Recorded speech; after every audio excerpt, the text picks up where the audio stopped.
예수님을 믿고 구원을 받는데 단지 이 구원이라는 게 우리가 알고 있는 이 지식이 너무나도 두께가 얇다는 거예요. 그냥 믿고 그냥 천국 간다.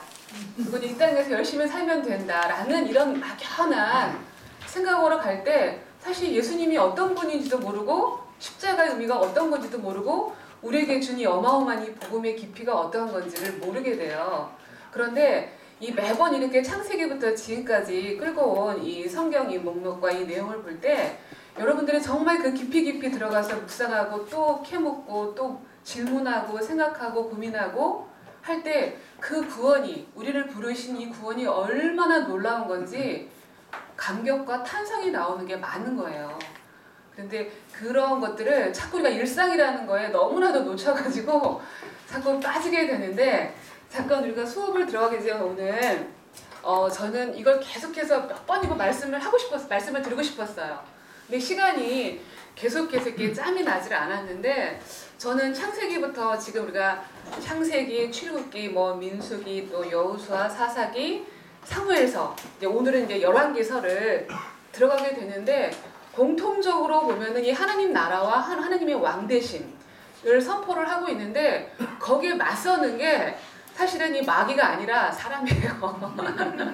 이 사람이 얼마나 이게 악랄하고 악한 건지에 대해서 사실 우리가 지피지기면 백전백승이란 말이 있잖아요. 근데 나에 대해서 사람에 대해서 정말 그것을 깨닫지 못하게 되면 우리가 지금 오늘도 이제 열왕기서를 이제 읽다 보면은 그 여러분이 예전에 성경을 읽었을 때 얼마나 그 답답함과 이 죄의 반복됨이 이해가 안 될 만큼 하는 그런 걸 보는데 그런데 성경에서는 왜 이것을 아주 디테일하게 인간의 죄악생을 다 기록을 해놓고 있잖아요. 그건 다 이유가 있는 거예요. 그냥 남의 죄가 아니라 사실 이 성경 속에서 나오는 모든 죄는 사실 나의 죄거든요. 이것을 볼 줄 아는 이 시야를 가져야 되는데 이걸 놓쳐버리게 되면은 이 복음이 나하고 좀 무관하게 돼요. 그래서 잠깐 이 부분을 이제 설명을 하고 말씀을 드리겠습니다. 이 나라는 존재가 있잖아요. 나라는 존재. 나라는 이 존재는 우리 안에는 이 마음이 있잖아요.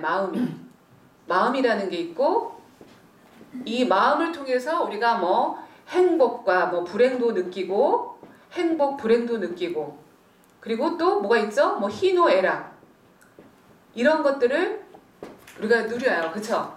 그런데 원래 이 나라는 존재는 이런 걸 하기 전에 절대적으로 하나님을 의존하는 존재로 만들었어요. 기억하시죠?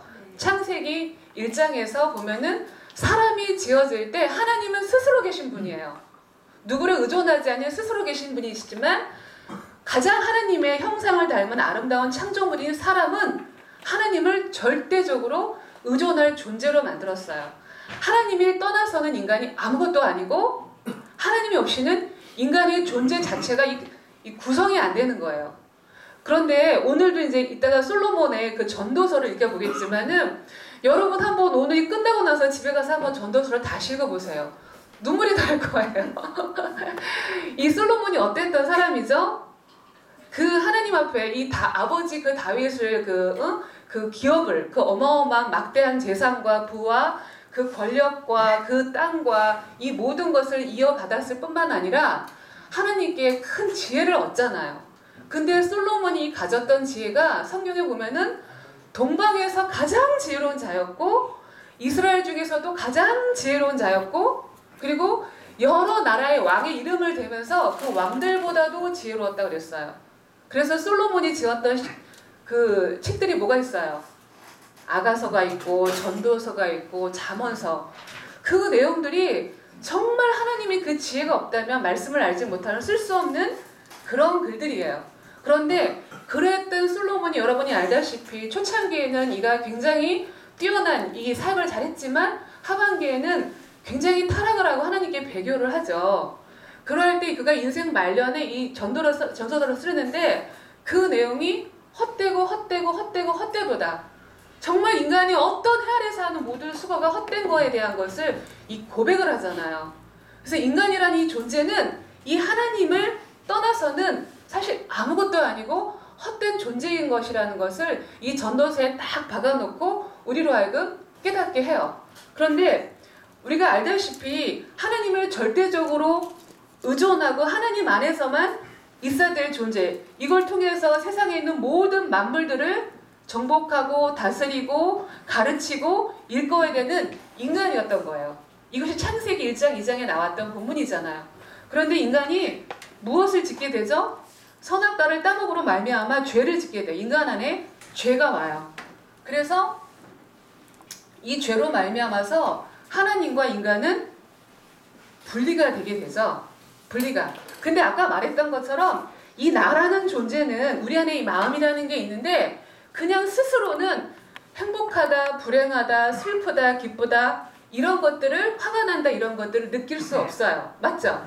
스스로 혼자로서는 무언가 항상 상대가 있어야 된다라는 거예요. 그쵸? 상대가 있어야 되는데 예를 들어서 상대를 통해서 나라는 것이 결정이 되는데 뭐 예를 들어서 가족이 있겠죠. 그죠? 가족에는 뭐 예를 들어서 뭐 아빠도 있겠고 엄마도 있겠고 또 뭐 자녀도 있을 거예요. 그래서 이 나라는 존재는 나라는 자랑 아빠야. 아빠라는 존재로서 나의 존재가 결정되어져요. 나 엄마, 나 자녀. 그래서 우리는 이 나의 부모 또 나의 또 이 자녀의 관계를 통해서 정말 여기서 오는 많은 그 슬픔과 희노애락이 다 여기에서 나오게 되잖아요. 이걸 통해서 우리는 나는 행복하다, 불행하다 이것을 많이 느끼게 되죠. 맞죠? 그리고 또 뭐가 있을까요? 이 나라는 존재를 결정짓는 거에는 또는 커다란 것 중에 하나가 이 돈이라는 게 있다라는 거죠. 그죠? 나 돈 많아? 그럼 나 부자야. 나 돈이 없어? 나 가난해. 나 부자일 때는 힘 있고 능력 있고 나라는 것은 굉장히 강력한 이 파워를 갖지만 내가 만약에 돈이 없고 파산이 되면 어때요? 죽게 되잖아요. 요즘 많은 지금 자살률이 우리나라에서 전 세계에서 1위래요. 1위와 2위와 차이가 크는데 사실 자살하는 대부분의 원인이 이 관계와 이 돈 때문이에요. 맞죠?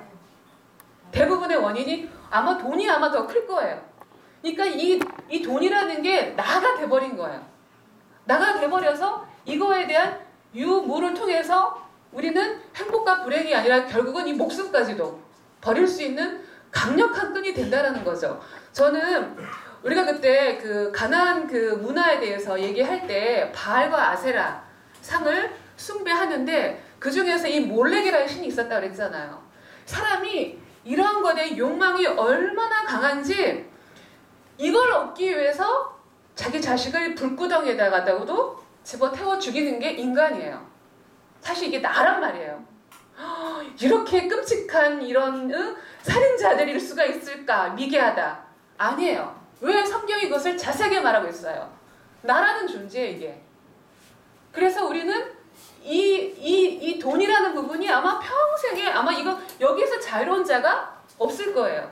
그렇죠? 그래서 가족도 마찬가지. 이 가족 관계에서 이것이 여기서 행복감 이거 끊어지면 인간은 어떻게 할 수가 없어요. 그리고 또 뭐가 있어요? 뭐 일이라는 게 있겠죠. 뭐 직장. 나 뭐 사장이야. 나 직원이야. 나 아니면은 뭐 알바생이야. 나 사장이면 나 힘 있고, 나 위치 있고, 나 권력 있고. 그런데 나 직원이야. 늘 그냥 그 쫓겨다니고 내 시간과 이 돈의 자유함이 없어. 이런 걸로 나라는 것을 끌고 간다라는 거죠. 또 뭐가 있어? 이 몸, 건강. 이것으로 또 나를 해요. 나 건강해. 나 질병 걸렸어. 그래서 건강할 때는 뭐 그냥 내가 모든 것이 그냥 내 마음대로 할 수 있을 것 같지만 아프면 어떻게 돼요? 일단 제약이라는 걸 받게 되잖아요. 그래서 너무나도 이 아픈 고통 때문에 사람들이 또 자살하는 경우도 많고 이걸로 또 인간은 행복과 불행과 희노애락 이런 모든 것들을 느끼게 된다라는 거죠. 또 뭐가 있을까요? 뭐 이웃도 있겠지만은 국가라는 것도 있어요. 뭐 예를 들어서 나는 뭐 민주주의자도 있겠고 뭐 국가에는 그 다음에 공산주의자도 있겠고 뭐 이데올로기를 통해서 느끼는 뭐 애국자도 있겠고 그런데 이걸 통해서 나는 이걸 위해서 평생을 또 몸을 바쳐 싸우고 이걸로 또 큰 목소리를 치는 이런 또 이 시대의 사람들이 많이 있다는 이걸 떠나서는 나를 설명할 수가 없어요. 이런 문제를 통해서는 나를 설명할 수 없는 그렇죠. 이게 우리들의 상태예요.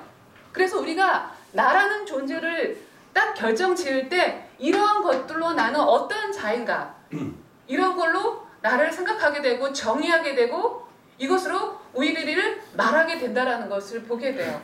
그런데 이 상태에서 우리가 신앙을 갖는다는 것도 어떤 식이냐면은 이것을 그대로 둔 상태에서 가운데에다가 십자가 하나 딱 이렇게 걸쳐 놓는 거예요. 우리의 믿음이라는 게. 그런데 성경은 이 상태를 정확하게 뭐라고 표현하고 있냐면은 전도서 9장 3절에는 사람들이 그 일생 동안 미친 마음을 품다가 죽는다 그래요. 이런 인간의 자연인한 상태, 이것은 미친 마음이라고 하고 있고, 에레미야에서 뭐라고 그랬죠? 만물 중에 가장 부패하고 악한 게 뭐라 그랬어요? 인간의 마음이라고 그랬잖아요. 이런 상태를 그대로 두고 가운데다가 십자가를 딱 두고 하나님을 믿는다고 생각을 하는 거예요. 안 그렇습니까? 이런 상태로 하나님을 믿는다고 생각해요. 그래서 우리가 하나님을 믿는 게 사실 우리가 언제 하나님 때문에 행복하고 불행했어요. 언제 때 하나님 때문에 슬퍼했고, 하나님 때문에 사랑했고, 하나님 때문에 기뻐했고, 하나님 때문에 언제 우리가 그렇게 행복했냐고요. 그런 적 없잖아요. 다 울고불고 하는 건 자식 때문에. 우리가 철야 기도하고 새벽 기도하고 모든 예배 헌신을 하는 것도 하나같이 보면은 자식 때문에, 부모 때문에, 남편 때문에, 돈 때문에, 직장 때문에. 안 그래요? 맞아요. 저는 사람들이 요즘 막 기도 부탁을 많이 해요. 예전에는 많이 했죠, 저도. 근데 요즘은 그런 기도 잘 안 해요. 아예 안 할 뿐만 아니라 잘 해주지도 않아요. 저한테 기도 부탁하지 마세요. 하는 이유가 사실 많은 사람들의 기도라는 게 이거 해달라는 거예요. 맞아요. 이거 해달라는 거. 이걸 위해서 평생을 헌신을 하게 돼요. 우리의 강구라는 게 헌신, 신앙생활이라는 게. 근데 자세히 보세요. 사실 이것은 샤머니즘하고 다를 거 하나도 없어요. 이걸 위해서 가운데 무당 세우는 거, 목사를 세우는 거, 부처를 세워놓는 거, 마호멧을 세워놓는 거, 응? 성모 마리아를 세워놓는 거, 다른 게 뭐가 있죠? 이거는 샤머니즘이라고 그래요. 이것을 기복신앙이라고 말을 하고 있어요.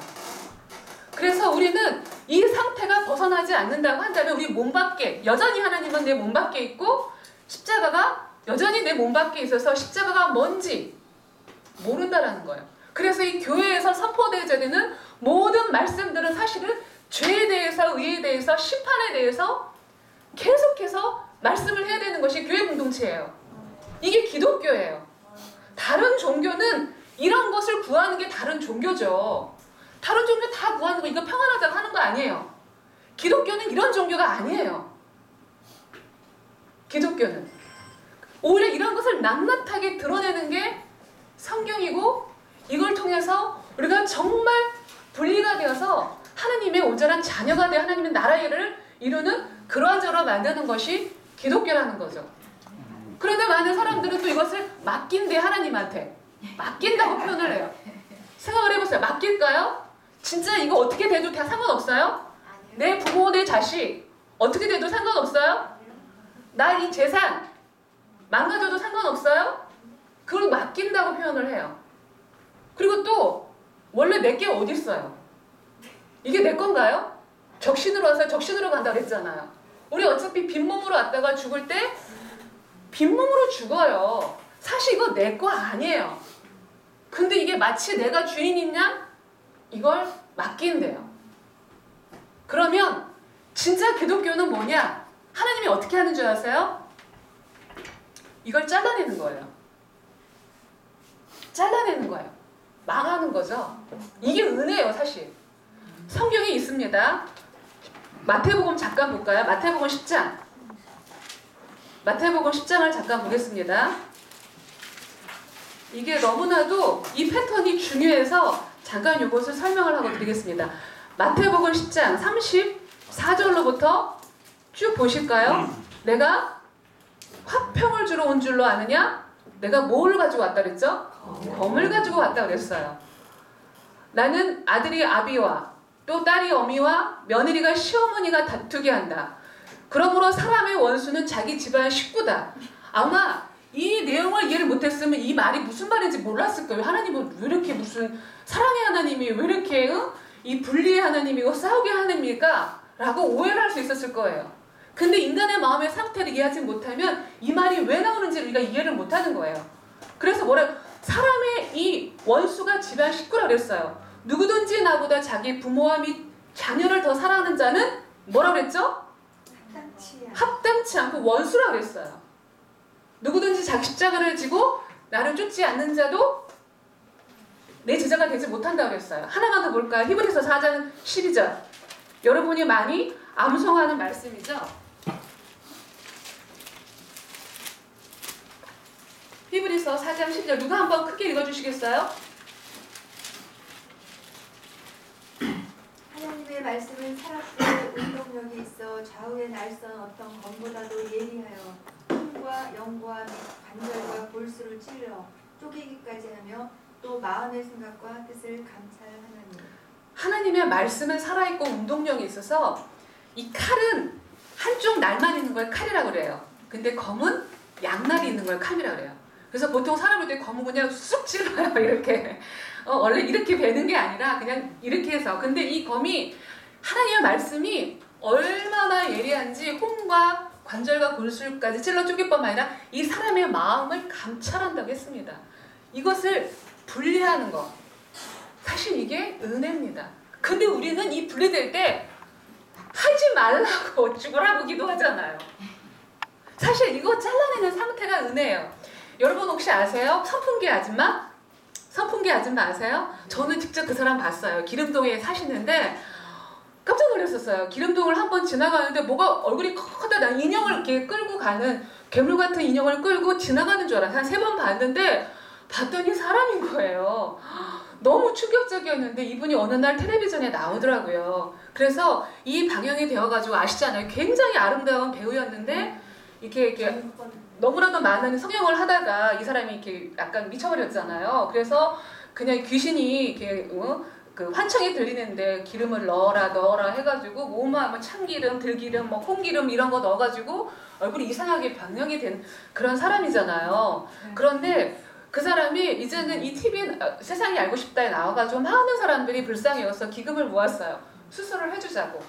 그래가지고 이제 수술해가지고 돈을 모아가 딱 수술하는데 수술 모으면은 기름이 이쪽에 따로, 콩기름 여기 따로, 들기름 여기 따로 있을 줄 알았는데 가봤더니 어떻게 됐을 것 같아요? 피, 살, 기름이 완전히 그냥 살이 돼버린 거예요. 그 상태가. 그럼 어떻게 되겠어요? 잘라내야 될 때 그 아픔이라는 게 말할 수가 없는 거예요. 예수를 믿는 것은 사실 그와 같은 아픔인 거예요. 그걸 각오하지 않는다면 여기서 나가셔야 돼요. 그냥 다른 종교 가시는 게 일찌감치 속이 편한 겁니다. 예수 믿는 것은 쉬운 게 아니에요. 예수 믿는다는 하나님께서 우리에게 검을 가지고 왔다 그랬어요. 이 관계를 잘라내게 해요. 철저하게 우리의 죄성을 왜? 이래야 우리가 사니까. 이거 다 잘라내서 하나님이 들어와 살겠다라는 거예요. 그래서 이 하나님으로 말미암아 창조 때와 같이 모든 만물을 다스리게 하는 그 은혜를 주겠다라는 것이 이게 기독교입니다. 근데 우리가 이 십자가, 이 고통, 고난, 교회에서 이 고난을 말하지 않고 이 십자가 마치 그냥 목사를 불순종하면 고난 이따위 거 말고 이건 기복이야. 그따위 거 말고 정말 이 진리로 말미암아 이 죄가 뭔지 내가 누군지 이거에 대해서 정말 이걸 잘라내는 아픔을 이러한 것들에 대한 이 진리와의 믿음을 선포하지 않는 것은 정말 잘못된 것이라는 거죠.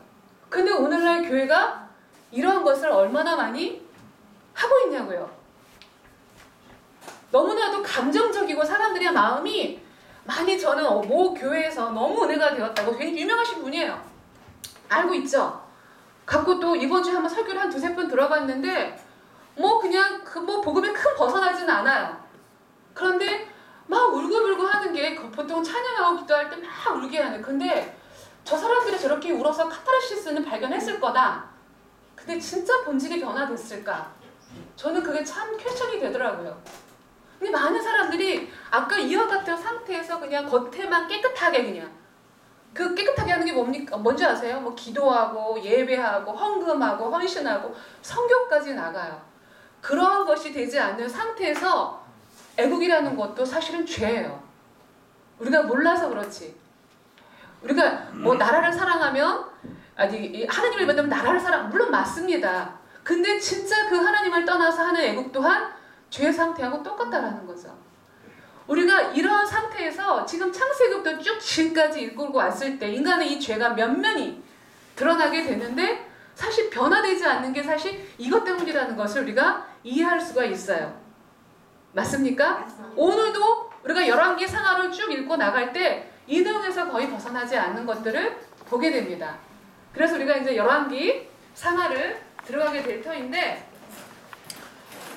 여러분께서 보시면은 지난번에 제가 하나 이제 그 다윗이 정말 그 왕으로 세워졌었는데 그 왕의 정말 그 하나님이 마음에 확한 왕이었고 또 아까 이와 같은 상태였던 거예요 다윗이. 그래서 하나님께서 이 인간 왕으로의 샘플로서 이 길로 세웠다고 했어요. 그래서 다윗이 얼마나 많이 이 성전을 평생에 준비했다고 했는데 제가 조금 잘못 알았던 게 이건 이제 왜냐면 방송에 나가니까 정정을 해야 될 것 같아요. 왜 그 금을 3,000달란트를 이렇게 바쳤다고 그랬잖아요. 그게 아니더라고요. 그것은 성벽, 성전에 있는 그 성벽에 그 쓰인 금이 역대하 이제 그 상 29장에 나오는데 성벽에 쓰였던 금만 3,000달란트래요. 그리고 은만 10,000달란트였다라는 거예요. 근데 실제로 역대상 20 몇 장이죠? 22장인가? 거기에 보면은 이 다윗이 평생 동안 이 금을 준비했던 게 10만 달란트예요. 3,000달란트가 아니라 제가 깜짝 놀랐어요. 10만 달란트면은 3,400 한 7톤 정도 돼요. 3,400 7톤. 그러니까 1톤짜리 트럭이 한 3,400대가 있어야 되는 이만큼의 금을 은이 100만 달란트였대요.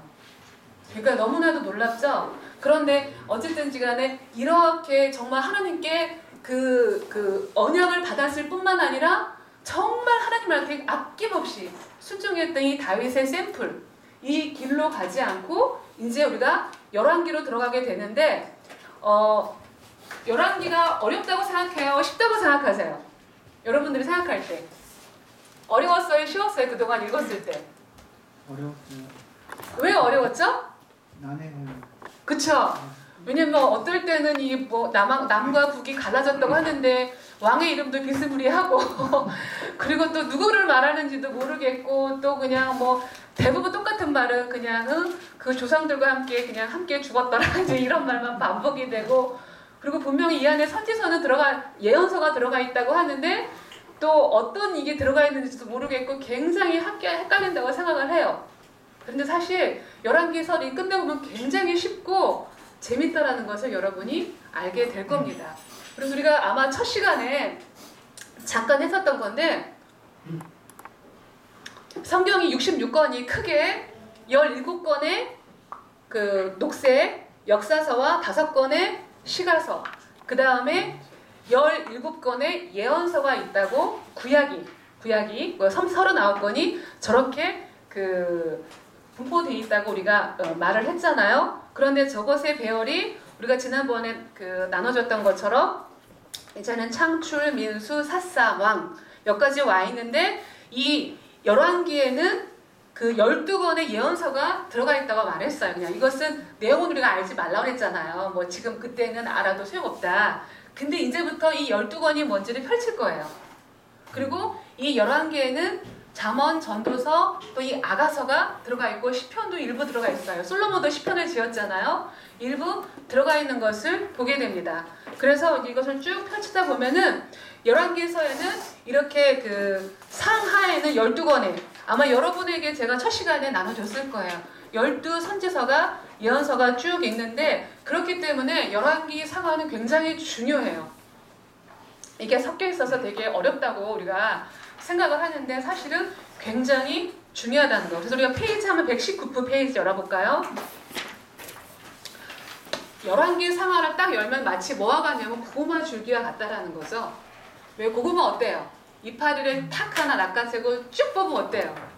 그냥 주렁주렁 나오잖아요. 그래서 11개 상아는 11개 서만 있는 게 아니라 그 안에 종속되어 있는 12권의 예언서와 3권의 시가서가 들어가 있기 때문에 굉장히 중요한 책이라는 거예요.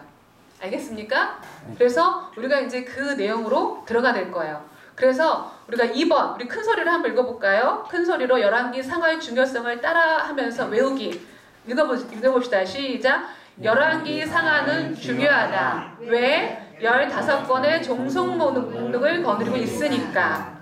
그런데 쉽다. 그런데 쉽다라는 거예요. 자, 왜 쉽냐면은 11개 상하는 상하의 관점만 알면 쉽게 풀려져요. 이 역사라는 게 역사로서의 그 역사적인 사실로서의 역사가 있고 해석으로서의 역사가 있잖아요. 보통 우리가 그 일반 그 왕사 같은 거 볼 때는 뭐 A왕, B왕, C왕, D왕 뭐 이렇게 쭉쭉쭉쭉 그냥 이 왕은 얼마만큼 살았고 어떤 행적을 했고 이렇게 쭉쭉쭉 한 병렬식으로 가잖아요. 보통 그냥 사실로서 있었던 기록들을 쭉 기록하잖아요. 보통. 그런데 11개가 우리가 이렇게 이 11자를 쓰잖아요. 이렇게 배열했다. 근데 사실은 이게 아니거든요. 그렇다고 10명의 왕이냐? 이것도 아니고 보통 역사선이 이렇게 기록을 해요. 그런데 가만 보면은 이 11개의 상하는 굉장히 편협되어 있어요. 어떤 왕은 그냥 죽었더라. 뭐 짧게 하고 어떤 왕은 뭐 어떤 데는 뭐 한 21장에 또 11장에 그 할애해가지고 기록을 돼 있는 반면에 어떤 왕은 짧게 넘어가는 것, 터치하고 넘어가는 것을 보게 돼요. 그것은 바로 이 해석으로서 이 사가의 관점이 있다라는 거죠. 예를 들자면은 사도행전을 누가 썼죠? 사도 바울이 썼죠? 아니 누가가 썼죠? 그래서 누가복음과 사도행전은 이어져 있어요. 그렇죠? 그런데 누가가 사도행전을 썼을 때 사도행전이라는 게 크게 보면은 1장에서 12장까지가 있고 그 다음에 13장에서부터 28장까지가 있는데 이 두 가지가 크게 분수령이 나눠지게 돼요. 여기서 나눠질 때 지금 하나님은 원래 예수 그리스도를 믿고 이 예루살렘 교회가 완전하게 형성이 되어 있을 때 유대인들이 바깥으로 나갈 생각을 안 해요. 유대인들은 굉장히 자기들의 선민 사상이 있잖아요. 선택받은 그런 사상이 있어서 이 하나님의 이 복음, 하나님 나라의 복음은 계속 뭐라고 그랬어요? 열방으로 나가라고 하는데 열방으로 나가지 않으니까 계속해서 이 뭉쳐만 있어요. 그래서 7장의 스데반 사건을 통해서 예루살렘에 큰 핍박이 오니까는 다 흩어지게 되잖아요. 그럼에도 불구하고 여전히 유대 지역에 숨어 있지 나가지를 않는 거예요. 그럴 때 하나님은 이 복음이 열방으로 가게 하려고 한다면은 이것의 그 분수령을 갖게 했던 것이 이 사도행전 10장에 어떤 사건이 나오냐면 고넬료 사건이 나오게 돼요. 이 고넬료 사건이 등장하는데 이 베드로가 이 환상을 보잖아요. 이 보재기에 막 더러운 각종 유대인들이 먹을 수 없는 그 짐승이 있는 그 음식들을 보면서 이거 먹으라고 그러잖아요. 못 먹겠다고 했는데 하나님 먹으라고. 그래서 이게 뭘까 했는데 어느 날 이 고넬료, 이 이방인이었던 이 고넬료가 이 베드로를 초청을 하잖아요.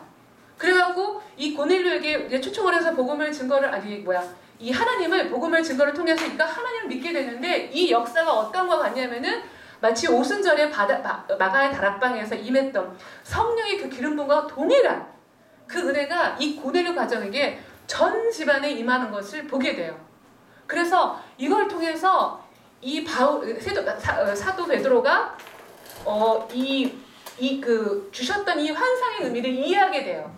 아, 이제는 이 복음이, 이 구원이 우리에게만 주는 것이 아니라 이 이방인에게도 동일하게 간다라는 뜻이구나. 그리고 나서 바로 등장하는 게 13장에 누가 등장하죠? 사도 바울이 드러나는 거예요. 그래서 1장부터 12장까지는 예루살렘 교회를 중심으로 해서 베드로 얘기나 12제자, 11제자의 얘기가 주로 나온다면 13장부터 끝까지는 사도 바울의 얘기예요. 물론 여기에 다 이제 서신서가 다 들어가 있지만은 그래서 여기에서 이방인에 대한 이 구원의 정통성을 누구로 갖겠느냐? 바울로 갖게 하겠어요? 유대인 기독교인들이 바울을 인정했어요? 인정하지 않았어요? 만약에 바울이 정통성을 가졌다고 한다면은 아마 이 복음은 인정되지 않았을 거예요. 바울이 전 세계로 가가지고 예루살렘 교회 와가지고 그 많은 복음을 했음에도 불구하고 바울은 죽임을 당했을 거예요. 유대인들에게. 그래서 하나님은 이 이방인의 구원을, 이 정통성을 고넬을 통해서, 이 고넬료를 통해서 이 베드로가 경험을 했잖아요. 이 베드로의 경험을 근거로 해서 이 이방인에게 나가는 이 복음 전도는 맞다, 정이다 라는 걸로 선포한 거예요. 그래서 그 이후부터는 사도 바울뿐만 아니라 거의 11제자가 사실은 나중에 신약 가서 보면 아시겠지만 전 세계로 나가서 복음 증거하는 것을 보게 됩니다. 이것이 바로 누가가 사도행전을 썼던 이 사가의 관점이었다는 거죠. 물론 누가가 쓰긴 했지만 하나님께서 이렇게 쓰게 했겠죠. 열왕기 상하도 마찬가지예요. 썼던 게 이런 병렬식으로 썼던 것이 아니라 분명히 사가 썼던 이 사가의 관점이 있다는 거죠. 그럼 그 관점이 무엇인지를 알면 될 거 아니에요. 사가는 무엇을 말하려고 하는지, 그리고 첫 번부터 창세기부터 지금까지 이끌고 왔던 하나님 나라, 그리고 하나님의 왕되심이 이 열왕기 상하에서는 어떻게 연결돼야 되는지, 그런 관점으로 우리가 열왕기의 상하를 이해하고 들어가야 된다는 것을 보게 됩니다. 잠깐 여기에서 또 이 비슷한 말로 하는데, 자, 열왕기 상하가 어떻게 구성되어 있죠? 열왕기 상하가 열왕기 1장 펴보세요. 누구부터 시작을 하죠? 다윗이죠. 근데 다윗이 시작했다고 하면 안 돼요. 왜? 다윗은 이불을 덮어도 따뜻하지가 않아요. 다윗은 곧 죽죠. 죽는다고 얘기가 나와요. 그럼 누구부터 시작이에요? 사실은 솔로몬부터 시작인 거죠. 그죠? 그리고 이스라엘이 멸망하잖아. 열왕기 하에 가면은 맨 마지막 왕이 시드기야예요. 그러면 솔로몬부터 시드기까지 가는데, 예를 들자면은 만약에 어떤 꽃병이 있어요. 여기 이제 만약에 이제 해바라기가, 그림을 잘 못 그려가지고 해바라기가 있다고 쳐요. 자, 해바라기를 그렸어요. 그리고 여기는 또 이렇게 그리고 또 이제 여기도 좀 이제 멋지게 또 그려야 되겠죠? 해바라기. 자, 이거 해바라기 칩시다. 그럼 이거 보면 딱 해바라기를 위한 그림인 줄 알죠? 그쵸? 그런데 만약에 어떤 사람이 여기다가 지금 5월이죠. 달력을 또 1, 2, 3, 4, 5, 6, 7, 8, 9 쫙 하고 무슨 교회 딱 이렇게 써놓고, 또 옆에 보니까는 시계도 있어. 시계도 지금 11시야. 이렇게 딱 해서 자세하게 또 시계 모양도 해서 그려놨어. 그리고 여기에는 또 무슨 벽걸이도 하나 있어. 큰 그림도 멋지게 있단 말이에요. 그림도 이렇게 멋지게 걸려있고, 보니까 자세히 보니까 또 여기 또 아주 테이블이 있네. 근데 테이블에 또 사과가 몇 개가 이제 달려있는 거야. 그리고 책도 있어. 책도 있고, 여기 보니까는 어떤 또 그릇도 하나 이렇게 있고, 제가 죄송합니다. 그림을 못 그려서. 그리고 하나의 책장도 있다고 쳐봅시다. 자, 그러면 어때요? 해바라기 그림이 보여요? 안 보여요? 뭘 말하는 주제가 뭔지를 모르잖아요. 그러니까는 우리가 열왕기 상하를 볼 때 이와 같아요. 너무 이것저것 시가서도 나오고 선지자도 나오고 여러 왕도 왔다 갔다 하니까 헷갈리는 거예요. 헷갈려가지고 뭘 말하는지 주제를 모른다라는 거죠. 그래서 우리는 나머지 이 해바라기를 제외하고는 모든 것들을 사실은 성경을 읽을 때, 열왕기 상하를 읽을 때 이렇게 그냥 배경 처리하고 슬쩍슬쩍 지우고 간단간단하게 다 알려고 하지 말고 슬쩍슬쩍 지나가서 보면은 정말 이 해바라기 그림에서 뭘 말하는지를 우리가 알 수 있다라는 거. 자, 그러면은 우리가 한번 진짜 그런지 안 그런지 한번 성경을 보겠습니다. 자, 열왕기 상하는 크게 세 덩어리로 되어 있어요. 자, 한번 열왕기 상하 펴볼까요? 자, 열왕기 상이 모두 몇 장으로 되어 있죠? 상은 22장으로 되어 있어요. 그쵸? 열왕기 하는 25장까지 되어 있어요. 자, 그럼 1장부터 이제 솔로몬이 나오는데 한번 쭉 펴보세요. 쭉쭉쭉쭉 나가보세요. 솔로몬 이야기가 몇 장까지 나오는지, 진짜 저런 관점을 썼는지 안 건지 한번 보자고요. 자, 솔로몬이 보니까는 솔로몬이 11장에 죽었다고 나와요. 그죠? 11장에. 그러면은 11개 상이 22장인데 모두 상하가 그럼 40 몇 장이에요? 7장이잖아요. 여기에서 솔로몬 얘기가 11장이에요. 편협돼 있어요. 편협되지 않았어요. 왕이 지금 얼마나 많이 있는데 그걸 다 병렬식으로 하지 않고 분명히 지금 솔로몬만 11장에 할애를 하고 있단 말이죠. 그리고 12장에서 보니까 이제 이스라엘이 또 이제 쭉 다음 뒤로 가보세요. 이제 분열이 되잖아요. 그래서 르호보암과 또 여로보암으로 나눠지는데 15장에 가보니까는 르호보암 얘기보다는 누구 얘기가 많아요? 르호보암 얘기보다는 사실 여로보암. 이 북이스라엘로 나눠지는 여로보암 얘기가 많단 말이에요. 그러면은 이 15장까지가 이제 머리 부분이거든요. 1장, 이게 11개상 1장부터 15장까지가 이 머리 부분, 큰 덩어리, 첫 번째 덩어리 있는데, 그런데, 분열되더니 여로보암, 북이스라엘 얘기가 많네? 북이스라엘에 초점을 두고 있네? 라고 감각을 가질 수 있겠죠. 자, 그 다음에 이제 16장부터 보니까 누가 나와요, 이제. 또 이제 또 아주 그 한 인물이 하나 나오죠. 쭉쭉쭉. 누구죠? 아합이 나오죠. 아합이 어디까지 나오는지 보세요. 11개상 22장까지 끝까지 나갑니다. 22장, 13장부터 거의 9장이 넘죠. 그리고 11개 하에 가니까 이제 아합이 죽었다고 해요. 그러니까 11개 하까지 아합이 죽은 얘기가 나오죠. 그러죠. 그런데 11개 하 10장에 가보면은 아합의 이 왕조, 아합의 그 오므리 왕조에 속하는데 이 오므리 왕조를 멸망시켰던 게 예후 왕조예요. 이 예후 왕조가 이 아합의 이 씨를 완전히 말려버리는 게 10장에 나와요. 11개 하 10장에. 그러면 생각을 해보세요. 그럼 아합 얘기가 11개 상 사실 16장부터 11개 하 10장까지 사실 얘기가 나왔다라는 뜻이에요. 맞죠? 가만 보니까. 그러니 얼마나 이 성경이 뭘 말하고 싶겠어요. 결국 이 아합 얘기를 무언가 하려고 한다라는 거죠. 물론 이제 이 사이에 그 엘리야와 이 아합의 그 시대 또 이 예후 시대에서 있었던 선지자가 이제 엘리야와 엘리사예요.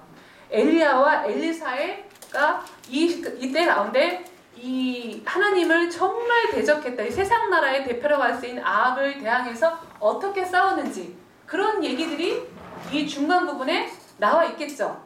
그리고 나서 이 아합과 오므리 예후 왕조가 죽고 나고 보니까는 보세요. 15장에 끝나는데 15장, 16장, 17장 살짝 나머지 왕들 얘기를 하더니 17장에 가니까 북이스라엘이 망해요. 딱 망한단 말이에요. 그쵸? 이걸로 이 중간 부분이 끝나게 돼요. 그 다음에 18장부터는 남유다 얘기예요. 근데 남유다 이야기가 길지 않아요. 그냥 남유다 이야기도 살짝 해서 결국 바벨론에 의해서 망하잖아요. 멸망하게 되는데 그렇다면은 11개 상하는 거의 그 핵을 이루고 있는 주인공이 누구일 것 같아요? 남유다보다는 북이스라엘에 중점을 두었고 북이스라엘 쪽에서도 누구? 아합이고 이 아합을 또 대적했던 엘리야와 엘리사 이야기가 주를 이룬다라는 것을 우리가 알고 있어요. 자, 쉬워요? 어려워요? 이게 이제 11개 상하예요. 이런 내용으로 우리가 이제 성경의 그림을 가져가 보게 되겠습니다. 그래서 보시면은 자, 이것을 조금 더 제가 이제 도표로 오늘 제가 여러분에게 나눠드렸죠. 보면서 이걸 그림으로 이제 이것을 표현을 하는데 저 이 그림이 너무 좋은 것 같아요. 이 이혜슬 사모님이 만드신 건데 너무나도 참 이 주부다 보니까 이게 무슨 그림인 줄 아세요? 물고기 그림이에요. 주부다 보니까 이 생선 그림을 그려가지고 하는데 크게 머리 부분, 몸통 부분, 꼬리 부분 이렇게 나눠져 있다라는 거예요. 11개 상하가. 그래서 우리가 이제 그 머리 부분에는 솔로몬이 통치를 하다가 여로보암과 르호보암으로 나눠지게 되죠. 그쵸? 그래서 그 11개 15장까지 그 이야기를 나누게 돼요. 그리고 그 다음에 이제 넘어가서 몸통 부분에 이제 가장 핵심이라고 할 수 있는 얘기가 나오는데 그때의 왕조가 오므리 왕조, 예후 왕조 이야기가 나와요. 그 중에서도 이 아합이 이 바알을 왕궁에 끌어들여가지고 이 경로를 타고 남방 유다까지, 이 북이스라엘뿐만 아니라 남방 유다까지 어떻게 침투해서 전 이 이스라엘을 타락시키는지 그 내용이 내내 열왕기상 16장에서 열왕기하 15장까지 나오는 이야기예요. 그렇죠? 그러고 나서 얼마 있다가 마지막 북이스라엘 왕이 호세아거든요. 호세아 때 멸망을 하고 쭉쭉쭉쭉 내려가 보니까 누가 있죠? 밑에 가보니까는 남유다는 히스기야 왕이 있는 거예요. 그러고 나서 히스기야, 므낫세, 요시야 잠깐 하더니 맨 마지막에 이제 큰 장식할 멸망을 장식할 굉장히 맞섰던 그 요시야 왕이 조금 더 강조가 되어지죠 뒤에. 근데 그 부분 하고 나서 그 남유다도 멸망하는 걸로 끝나게 돼요. 그런데 여기에서 쓰였던 선지서들이 이 열왕기 상하 내내에는 다윗 왕과 같은 샘플 왕이 있었어요? 없었어요? 없었죠. 하나님은 이 다윗 왕과 같은 이런 사람을 통해서 하나님 나라를 선포하고 하나님을 알리고 하나님을 순종하게 만들려고 했는데 그런 샘플은 없었어요. 대신 하나님께서 대거 정말 남국에는 영웅이 일어난다고 대거 선지자들을 보냅니다. 그래서 이 남유다 최초로 이 기록 선지자, 물론 그 전에는 나단도 있었고 뭐 엘리야도 있었고 엘리사도 있었지만 이 사람들은 기록 선지자가 아니에요. 그렇죠? 선포하는. 그리고 그 외에도 많은 선지자 예언자들은 있었어요. 그들은 기록 선지자가 아니에요. 그런데 이제는 하나님의 말씀이 왕노릇하기 위해서 이 말씀을 주고 선포하게 하는 선지자를 하게 되는데 제일 먼저 나오는 그 예언자가 요엘과 오바다라는 거죠. 사실 오바다가 더 먼저예요. 오바다와 요엘이에요. 같은 시대의 사람이고 여호람이 왕일 때 이 복음을 예언을 했던 그런 선지자들이에요.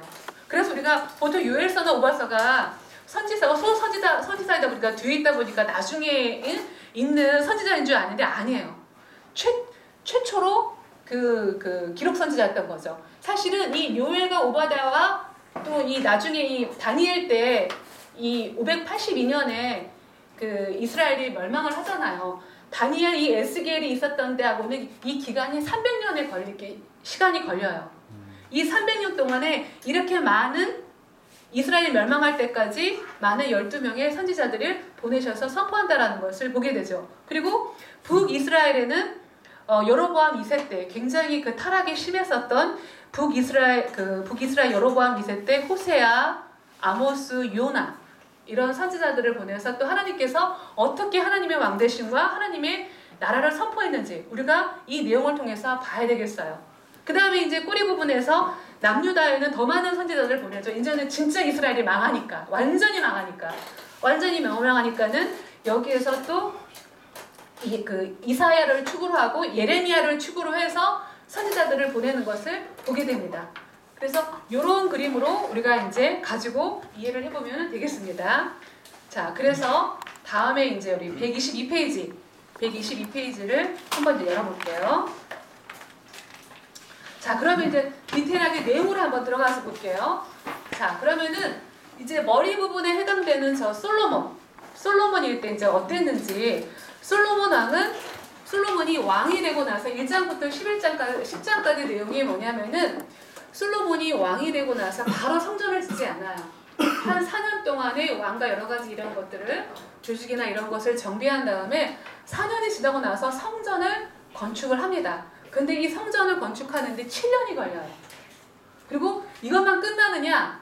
자기의 이 왕궁, 이 밀로의 궁을 짓는데 13년을 허비를 해요.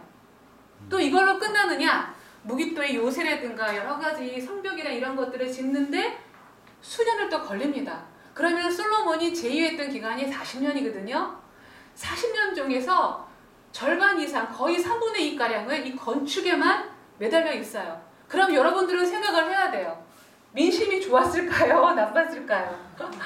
건축에만. 노동력, 시간, 또 헌물도 해야 되죠. 불평이 있었을까요? 없었을까요? 있었죠. 그것이 나중에 남유다와 북이스라엘이 갈라지는 시발점이 된다라는 것을 여러분은 염두를 해두셔야 돼요. 이것을 사실 솔로몬이 알고 있었어야 되는데 이것을 파악하지 못했어요. 자, 그 다음에 처음에는 솔로몬이 정말 이렇게 하나님의 그 다윗처럼 가시적으로는 순종하고 했죠. 순종을 했지만은 정말 그 많은 지혜와 또 그 기름 부음과 또 은혜도 있어가지고 처음엔 지롭게 했지만 그러나 이 솔로몬이 결국은 11장에 가서는 타락을 하게 되는 걸 보게 되죠. 그래서 그 11장에 보면은 이 나머지 거의 한 10여 년 동안에는 하나님 말씀에 불순종을 하게 되죠.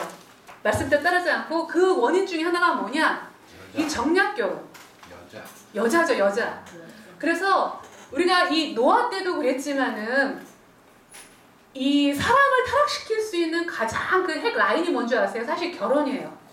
그래서 이 불신자와 결혼하지 말라고 하는 이유가 섞여버리거든. 영이 혼탁해지거든. 이 솔타이가 돼버리거든. 그런데 이 솔로몬이 사실은 그 무역이나 이런 걸 핑계를 대고 합리화를 하고 또 많은 그 다윗이 얼마나 많은 큰 땅덩을 해놨어요. 이 화평을 유지하기 위해서 정략 결혼을 하게 되는데 부인만 700명, 천만 300명, 1000명이 넘는 처첩을 거느리게 돼요. 근데 이 여자들만 있는 게 아니라 이 여자들이 각 나라에 가져왔던 모든 우상들을 가져와서 이 이스라엘 땅에서 그대로 바알과 아세라와 그 우리가 음란했던 거 알잖아요. 몰록도 이때 섬기게 됩니다. 그런 시대 가운데 완전히 타락하고 그래서 결국 솔로몬은 배교를 하게 되죠. 우상 숭배를 하게 되고. 그래서 이 말년에 이렇게 끝나게 되는 것을 봅니다. 그래서 이 상황까지 봤을 때 여기에서 우리가 잠언과 전도서와 아가서를 읽어야 돼요. 특히 여기서 이런 흐름에서 전도서를 한번 읽어보세요. 이런 흐름에서 전도서가 너무나도 쏙쏙 와닿을 거예요. 아, 어떤 의미로 이것을 썼겠구나 라고 이해가 될 거예요. 자, 그런 다음에 이 3번에 보면 흐름상의 중요한 본문을 찾아야 되는 게 뭐냐면은 여로보암의 반역이 발생을 하게 됩니다. 이게 열왕기상 11장에 여로보암이 반역이 나는데 아까 반역을 했던 이 그 분열의 원인이 뭐라고 그랬죠? 건축이라고 그랬죠? 건축.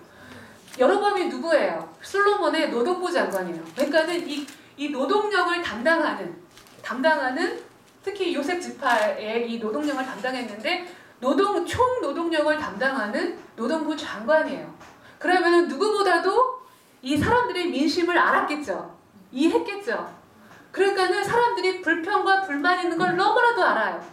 그러니까 그 마음을 자기한테 살짝 돌려놓는 물밑 작업을 하는 거예요. 쉽게 말하면은 예를 들어서 오늘 10시간 일을 해야 돼. 그런데 너 3시간만 해. 그럼 내가 10시간 해준 것처럼 해줄게. 그럼 사람들은 인기가 있겠어요? 없겠어요? 너무 좋아하겠죠. 그런 물밑 작업을 합니다. 그러나서 얼마 있다가 아이야 예언자가 이 여로보암에게 예언을 해주죠. 너가 10개 지파를 얻어서 이스라엘의 왕이 될 거라고. 분열되는 왕국의 왕이 될 거라고. 이것을 솔로몬이 듣고서 알고서 마치 사울이 다윗을 시기했던 것처럼 이 솔로몬이 시기해가지고 이 여로보암을 죽이려고 해요. 근데 여로보암이 어떻게 도망가죠? 애굽으로 도망가서 이 시상에게 붙어 살잖아요. 거기에서 또 이 사람이 가만히 있었겠어요? 애굽의 온통 이 소 우상 이런 거에 또 아주 충만했겠죠? 그걸 우리 여러분 또 알고 있어야 돼요. 그런 가운데서 있었다고요. 그런데도 이 솔로몬은 지금의 이 스마트폰 없지만은 내통은 계속했어요. 이스라엘과 특히 북방에 있는 장들과 내통해서 이스라엘에 어떤 일들이 일어난지를 보고를 듣고 알고 있었단 말이에요. 그러고 나서 솔로몬이 죽고 나서 르호보암이 아들이 되죠.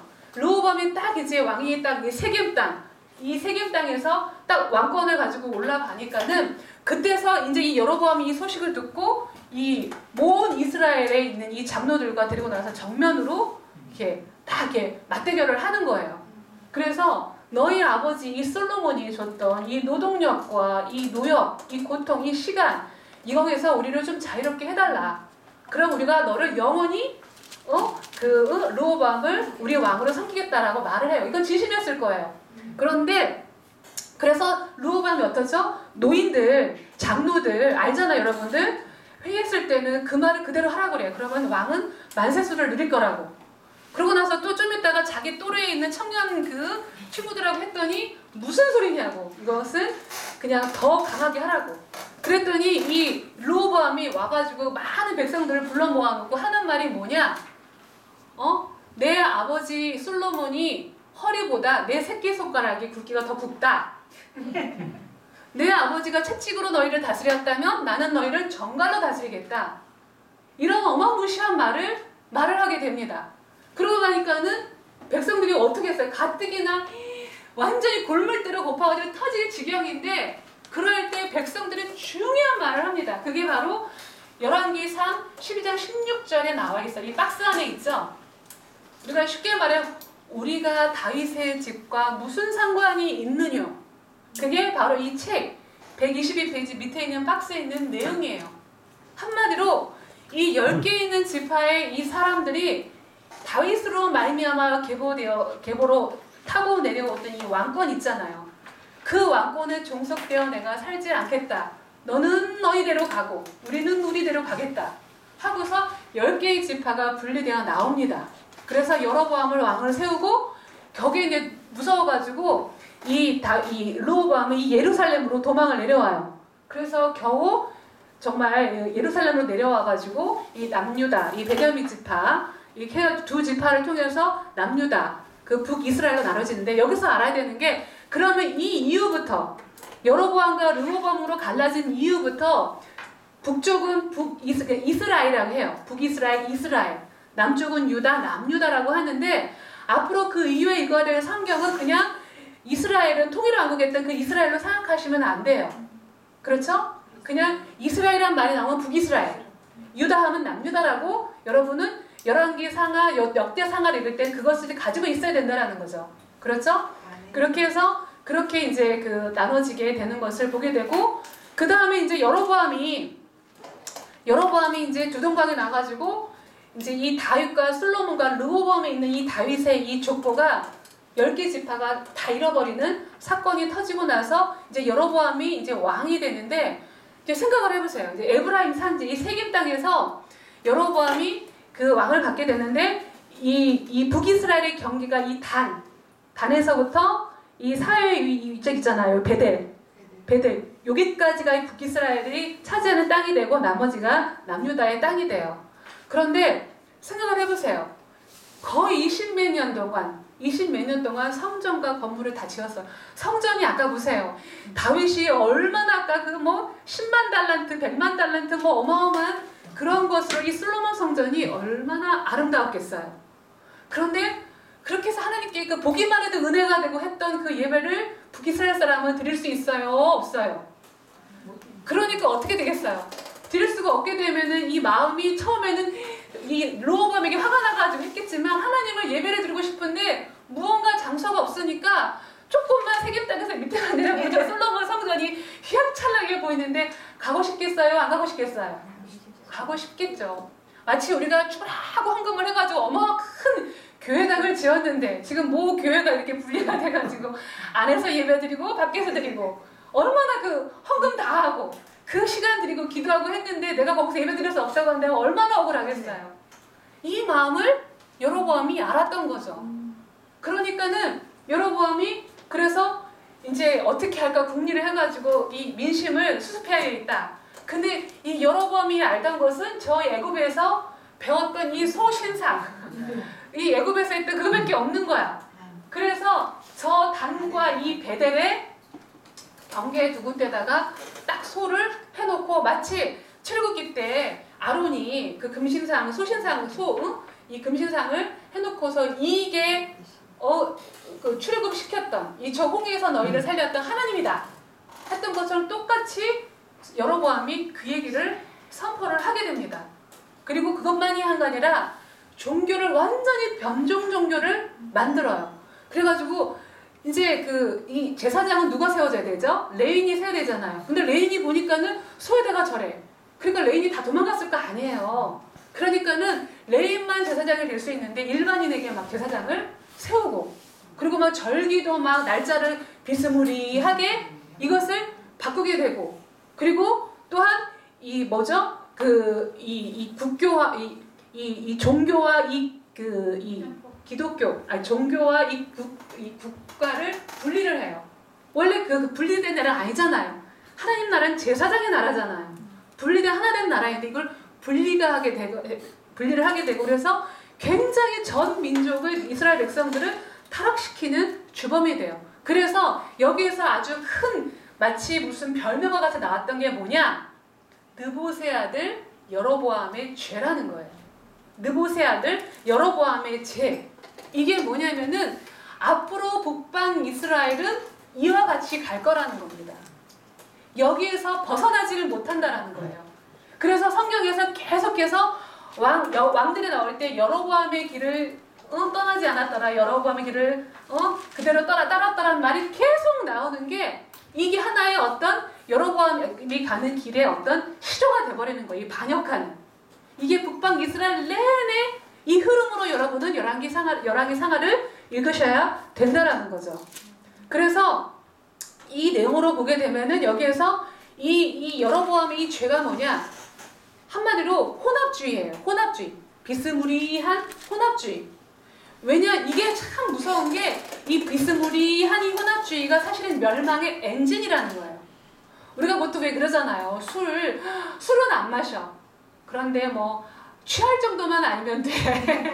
그래 한 잔 정도는 괜찮아. 또 뭐 이런 말 있잖아요. 사실 이것도 비스무리한 거예요. 성찬에도 포도주를 마시는데 야 포도주는 와인은 괜찮아. 뭐 예를 들자면 꼭 그렇다는 건 아니지만은 우리가 아까 말했던 것처럼 우리 아까 그 인간의 이 죄성이라는 게 이것을 갖다가 합리화해서 비스무리하게 하는 거.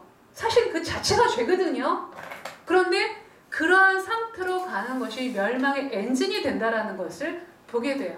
그게 누구 때 가느냐? 바로 그 다음에 있는 아합 때 가면은 극명하게 나타납니다. 그게 바로 이제 몸통 부분으로 들어가게 되는데요. 그 다음에 이제 그 3번에 보면 이하 동문에 이 여로보암 왕에서 그 다음에 뭐 나답, 바사, 시므리, 오므리 왕들 쭉 오므리 왕조가 나오는데 이 여로보암의 길에서 절대 벗어나지 않는 이게 123쪽에 있죠. 맨 페이지. 거기에서 벗어나지 않는 것을 보게 됩니다. 자, 그러면 이제는 실질적으로 아까 몸통에서 주인공이 된다고 하는 아합이 나오게 됩니다. 여기서는 여러분들이 이 아합이 왜 이렇게 이 열왕기 상하에서 21장에 21장이나 걸쳐서 하고 있는지 이것을 우리가 알아야 돼요. 비스무리했던 이 죄가 이제는 결정적으로 완전히 이 이방 종교를 국교화해요. 이 열왕기상 16장부터 열왕기하 이제 거의 15장까지 가게 될 텐데 실제로는 아합이 있을 때가 열왕기하 10장이니까 어쨌든 그 기간 동안에 보면은 여러분들이 읽어볼 때 이방 종교는 완전히 국교화가 돼요. 이방 신의 이 오리진, 바알과 아세라, 아스타롯 이런 모든 이 오리진을 그대로 가지고 들어와서 이 이스라엘을 국교화해서 그대로 살아냅니다. 그래서 이것을 하나님께서 어떻게 이 몸통 부분에서 심판하는지를 우리가 알아야 돼요. 알아야 되는데 왜 이렇게 되느냐? 자, 그러면은 아합의 부인이 누구예요? 이세벨이죠. 자, 이세벨이 여기서 보시면은 이 두로와 시돈 땅 여기 보세요. 이제 지도를 보세요. 두로와 시돈 땅 여기는 사실 그때는 이방 땅이 요 시대에는 아합이 있을 때는 이방 땅이 되었죠. 이 두로와 시돈은 저기 지중해를 건너고 타고 오는 페니키아인들이 세웠던 이 나라예요. 그러니까는 특히 이 섬이나 이 바닷가를 끼고 있는 모든 나라들은 굉장히 타락한 거 아시죠? 왜냐면 무역이 활발하다 보니까는 온통 종교, 문화 이런 것들이 섞여오기 때문에 굉장히 타락했어요.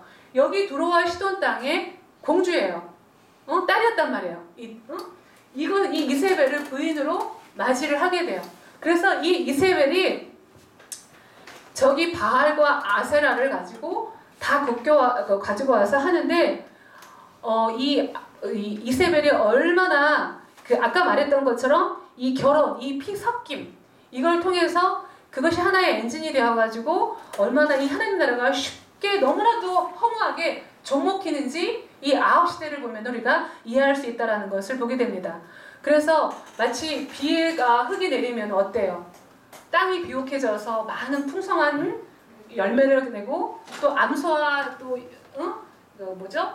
그 수컷이 열이 때 많은 짐승들이 나오게 되고 자녀가 생산이 되는 이걸 통해서 그때 우리가 가나안 종교할 때 얼마나 음란했던 거 알잖아요. 그런 음란했던 이 모든 잡종과 신들을 끌고 와서 이 음란한 문화를 갖다가 완전히 이 북이스라엘에게 번지게 하는 전체가 그렇게 엘리야가 선포하고 선포했음에도 불구하고 이스라엘은 떠나지 않습니다. 얼마나 그 쾌락이 강한지, 얼마나 그것이 깊은지. 아까 말했죠. 인간의 아까 그 마음의 상태, 탐욕이라고 그랬거든. 저 상태는 탐욕은 곧 우상숭배라고 그랬어요. 사람이 그 마음에 움켜쥐고 있는 것이 얼마나 끈질긴지 자식까지도 죽인다고 그랬잖아요. 그 자체가 우상인 거예요. 그 신상을 쌓아놓고 그게 우상이 아니라 사실은 우상은 내 안에 있는 거죠.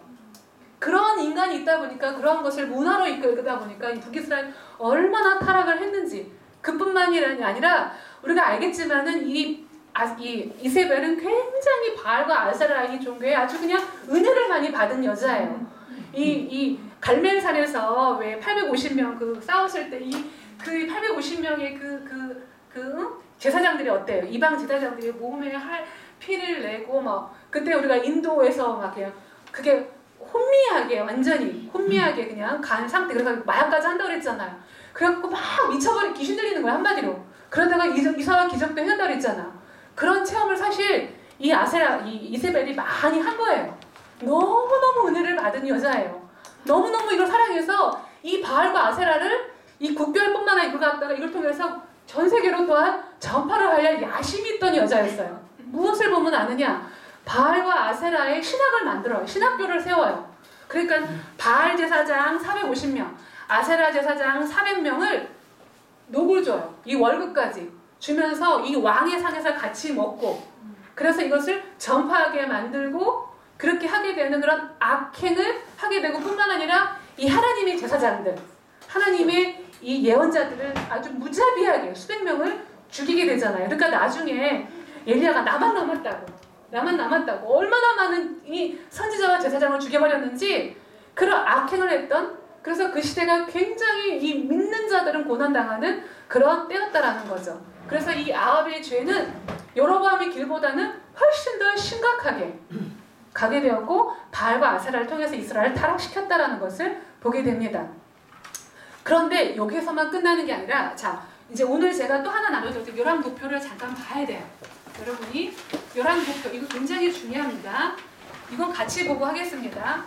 자 북이스라엘의 왕조를 한번 볼게요. 왕조. 자 사울, 다윗, 솔로몬이 지나서 북이스라엘과 남방 유다 구별이 되죠. 북이스라엘은 721년에 망했고 남방 유다는 587년에 망했어요.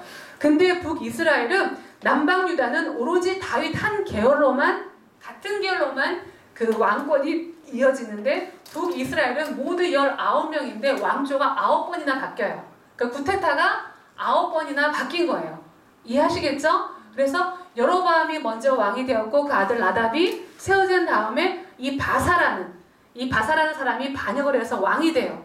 그러다가 또 엘라를 낳고 갔는데 이 엘라의 장군 시므이가 또 이 엘라를 반역을 해요. 그리고 또 이 오므리도 엘라의 장군이었는데 원정을 갔다 와서 보니까 이 시므리가 왕을 했는데 왕을 하고 있는 거예요. 시므리를 죽여요. 그래서 시므리는 그 7일 천하해요. 7일 천하. 어쨌든 왕은 왕이에요. 그래서 왕조에 들어가요. 그래서 이 오므리 왕조에 아합과 아하시아, 요람이 있고 그 다음에 이제 이 예후가 나타나서 이 예후 왕조가 5명의 왕을 이제 그 구변이 되는데 이 예후 왕조가 이 오므리 왕조, 특히 이 아합의 가문을 완전히 멸망을 시키죠. 그 다음에 이제 살롬, 무나헴, 베가, 호세아 이렇게 반역을 해서 9명의 이 그 왕조를 통해서 19명의 이 왕이 이어졌던 걸 보게 돼요. 근데 여기서 어떤 사건이 일어나냐면은 이 북이스라엘만 멸망을 했던 것이 아니라 바로 이 아합 때 여호사압과 이 화친을 합니다. 그래서 이 아람 전쟁도 함께하고 하다 보니까는 화친하려면 뭐가 제일 좋죠? 정략 결혼이 좋잖아요. 그래서 이세벨의 딸 누구죠? 아달랴를 여호사압의 아들 여호람에게 시집을 보내요. 시집을 보내가지고 이 아달랴가 이제 결혼해가지고 누구를 낳죠? 이 아하시아를 낳는데 이 여호람이 굉장히 악독했던 왕이에요.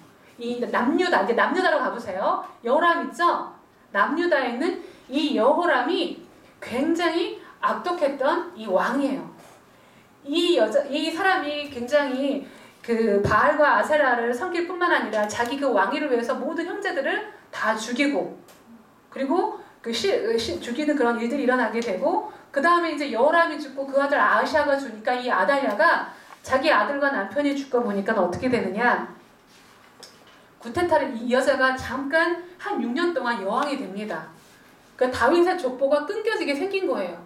그런데 이 아달랴가 다윗 가문에 있는 모든 이시 자기 손자까지도 자식까지도 다 죽여버려요.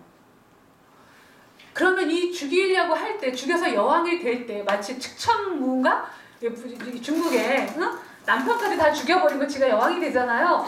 그러는 것처럼 이 여자가 여왕이 되는데 다윗 가문의 씨를 다 말려 죽여요. 근데 이렇게 죽이려면은 이 아달랴에게 힘이 있어야 돼요? 없어야 돼요? 굉장히 큰 조직력이 있었다라는 거예요. 그렇죠? 조직력인데 그것이 누구의 사주를 받았겠어요? 북쪽에는 자기 엄마 누가 있죠? 이세벨이 있어요. 아까 이세벨은 여자는 이 바알과 아세라를 남방 유다뿐만 아니라 전 세계에 퍼뜨리고자 하는 야심이 있던 여자예요. 그럼 자기 엄마의 사주를 받을 수밖에 없겠죠. 그러니까는 이 다윗의 씨를 완전히 말려 다 죽이려고 해요. 자, 그럼 다윗이 가문이 죽으면 어때? 하나님 언약이 깨어지고 하나님 나라는 멸망하는 거잖아요. 그런데 그럴 때 누구죠? 대제사장 여호야다가 그 아들, 여호야스의 그 아들, 6살짜리 아들 그 요아스를 성전에 몰래 숨겨가지고 6년 동안 키우잖아요. 그리고 나중에 이 아달랴를 갖다가 제거를 하잖아요. 하게 되는데 어쨌든 이 시대 가운데 이 아달랴를 통해서 바알과 아세라를 너무나도 이 음란한 이 문화가 그대로 남방 유대에 가면서 남방도 여로보암의 길을 따랐더라, 아합의 길을 따랐더라, 이 말이 나오게 되는 것을 보게 됩니다. 그래서 이 다윗의 씨까지도 완전히 멸망시키고자 하는 굉장히 아주 극악한 이 죄악까지 사실은 이게 아합의 가문, 이 이세벨의 영에서 나온 것이라는 것을 보게 되죠. 그러나 하나님은 오로지 다 죽었음에도 단 한 명을 남겨놓아서 하나님의 나라를 이끌고 가는 하나님의 그 열심, 이것을 맞서는 것을 여러분은 또 봐야 되고, 그렇다면 이렇게 세상 나라의 대표가 되는 이 아합, 여로보암 이것만 있었느냐? 아니죠. 하나님의 나라에 이 엘리야와 엘리사가 똑같이 열왕기상 15장에서 열왕기하 15장까지 엘리야와 엘리사가 똑같이 들어가게 됩니다. 이 시대에서 이 일리야는 하나님만 참 왕이라는 것으로 그 하나님을 선포하고 대적하는, 이 세상 나라를 대적하는 하나님의 사람으로 등장을 하게 돼요. 그래서 이 아합 시대와 이 중간 요 시대 엘리야와 엘리사가 동일하게 이 선지자들이 일어나기 전에 계속해서 사역을 하게 됐는데, 여기서 우리가 이제 엘리야의 그 활동을 잠깐 한번 볼까요? 124페이지죠. 엘리야라는 사람에 대해서 우리가 좀 알아야 되는데, 이 혼란한 전국에서 하나님 나라를 위해서 싸운 대표적인 인물이라는 것을 그 감각으로 우리가 엘리야 될 때는 그 부분으로 우리가 읽어야 되겠어요. 자, 그래서 이 하나님께서 이 엘리야가 부름을 받았어요. 이 이스라엘이 너무나도 이 폐역한 것 때문에, 북이스라엘이 폐역한 것 때문에 3년 반 동안에 기근이 올 거라고 예언을 하죠. 그래서 이 엘리야가 아합에 찾아가서 이 기근이 올 거라고 예언을 합니다. 그래서 진짜로 이 예언대로 북이스라엘이 큰 극심한 이 가뭄이 오잖아요. 그러니까는 이 엘리야가 이것은 이제 아합이 이 선포로 말미암아서 엘리야 선포 때문에 이런 걸 알고 굉장히 미워해요. 그런데 너무나도 놀랍게 하나님은 이 엘리야를 3년 동안 도망다니게 하는데 어디로 가는 줄 아세요? 이 두로와 시돈, 누구 땅이에요? 이세벨의 고향이에요. 그 다음에 사르밧 가부, 사렙다 가부 알죠? 그런 지역으로 도망다니면서 3년 동안의 영성을 키우는데, 왜 이렇게 이 두로와 시돈 땅에 가느냐? 이 기근이 오는 것은 너네들이 섬기는 바알과 아세라는 아무 능력도 없다. 응? 하나님이 아니고서는 어떤 것들도 너희들은 능력을 행사할 수 없다라는 것을 선포하기 위해서 오히려 그들의 심장 배워가지고 몰래 숨어 살아요. 엘리야가. 그러다가 이 아합이 이 국내 장관 오바다, 이 선지자가 아닙니다. 오바다를 끌고서 이 아합을 죽이려고 드니까는 이제 그때서야 엘리야가 딱 나타나가지고 선포를 해요. 온 이스라엘에게 선포를 했던 것이 뭐냐면은 너희들이 섬기는 그 450명의 바알 제사장, 그 다음에 아사라 이 400명의 제사장을 다 이 갈멜산, 여기죠, 갈멜산으로 다 불러와라. 누가 진짜 하나님인지 참 하나님인지 내가 보여주겠다.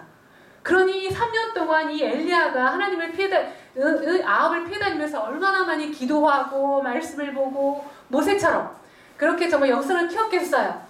그런 상태에서 바로 하나님께서 쓰지 않고 그 3년 동안 훈련 가운데 이 갈멜산에 불러놓고서 이 850대 1, 그러니까 마치 이 전쟁은 굉장히 극명한 이 대단한 전쟁이잖아요. 850대 1이에요.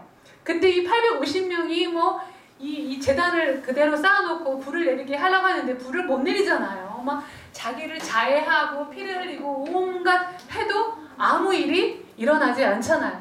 그런데 이 엘리야가 기도하고 나니까는 다음 순간에 이 불이 내려와가지고 다 태워버리고 이 물두멍까지 그 웅덩이에 있는 불까지 다 태워지는 그런 사건으로 백성들은 본 거예요.